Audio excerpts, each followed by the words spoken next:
மாதா தொலைக்காட்சி அன்பர்களுக்கு வணக்கம். இறை இயேசுவின் இதயத்திற்கு நெருக்கமான சகோதரிகளே, சகோதரர்களே, இன்றைக்கு நாம் எந்த வழிபாடும் இல்லை, ஆனால் ஒன்றை பற்றி மட்டும் நினைக்கிறோம். இயேசுவை அடக்கம் செய்தார்கள். இன்றைய நற்செய்தியில் 2 முக்கியமான பகுதிகளை பார்க்க வேண்டும். ஒன்று, இயேசுவின் உடலை அனுமதி பெற்று கல்லறையில் வைக்கிறார்கள், பெருங்கல்லை மூடுகிறார்கள் என்று ஒரு பக்கம் சொல்லப்படுகிறது.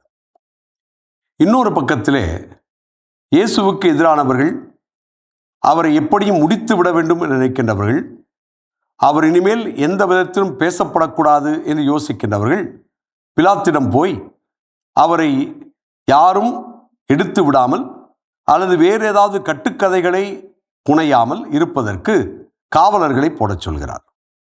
காவலர்களும் போடப்படுகிறார்கள். மறுபடியும் அந்த கல், புரட்டி வைக்கப்பட்ட கல், அங்கே முத்திரை பதிக்கப்பட்டு அவருடைய அடக்கம் உறுதி செய்யப்படுகிறது.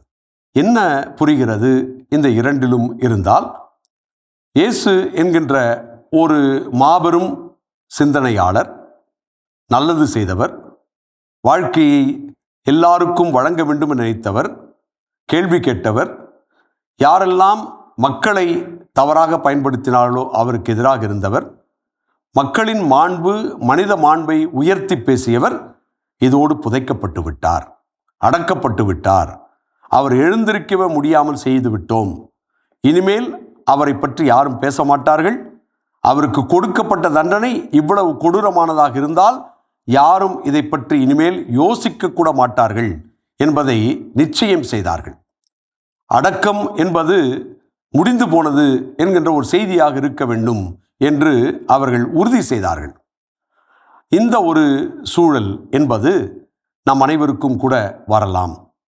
அடக்கம் செய்யப்படுவது என்பது நம்முடைய சிந்தனைகளாக இருக்கலாம், நாம் யோசிக்கின்ற எண்ணங்களாக இருக்கலாம், நாம் சாதிக்க வேண்டும் என்கின்ற முனைப்பாக இருக்கலாம், இதிலெல்லாம் வெற்றி பெற வேண்டும் என்கின்ற ஒரு தீவிரம் இருக்கலாம், அல்லது நல்லதற்கு குரல் கொடுக்கலாம், எல்லாரோடும் இணைந்து இயக்கமாகி நல்லது செய்வதற்கு புறப்படலாம். இதற்கு நிச்சயம் எதிர்ப்பு உண்டு. அத்தகைய நல்ல எண்ணங்களை நம் குடும்பத்தில் இருக்கின்றவர்களே கூட அடக்கம் செய்துவிடலாம். நம்மை சுற்றி இருக்கின்றவர்கள் கூட இது எதற்காக என்று கேள்வி கேட்கலாம். அல்லது அதிகார வர்க்கம் நம்மை அடக்கி ஆளலாம். இது தவறு என்று சட்டத்தின் வழியாக நம்மை தீர்ப்பிடலாம். இவை அனைத்தும் நிகழும் என்பது இயேசுனுடைய இறப்பின் வழியாக, அவர் அடக்கத்தின் வழியாக நமக்கு புரிகிறது. அப்படிப்பட்ட சூழ்நிலையில் இந்த அடக்கம் என்பது நாம் நம்முடைய சிந்தனைகளை முடக்குவதற்கான ஒரு அடையாளமாக இருக்கக்கூடாது. இயேசு தான் அடங்கி போவார் என்பதற்காக அல்ல, மாறாக அவர் எதை சொன்னாரோ, எதை செய்தாரோ அதை தீவிரமாக செய்தார், சிறப்பாக செய்தார், நன்றாக செய்தார். ஆனால் அவருடைய அடக்கம் கூட அவரை அடக்கி வைக்க முடியவில்லை. அவர் மறுபடியும் புறப்பட்டார். அவருடைய சிந்தனை இன்றைக்கு உலகம் முழுக்கவும் பேசப்படுகிறது, ஏற்றுக்கொள்ளப்படுகிறது, தாக்கம் ஏற்படுத்துகிறது, மாற்றத்தை கொண்டு வருகிறது. இல்லாதோர், எளியோர், அடக்கப்பட்டோர், ஒடுக்கப்பட்டோர் எல்லாருக்கும் அவர் ஒரு உயிர் நாடியாக இருக்கிறார், சக்தியாக இருக்கிறார்.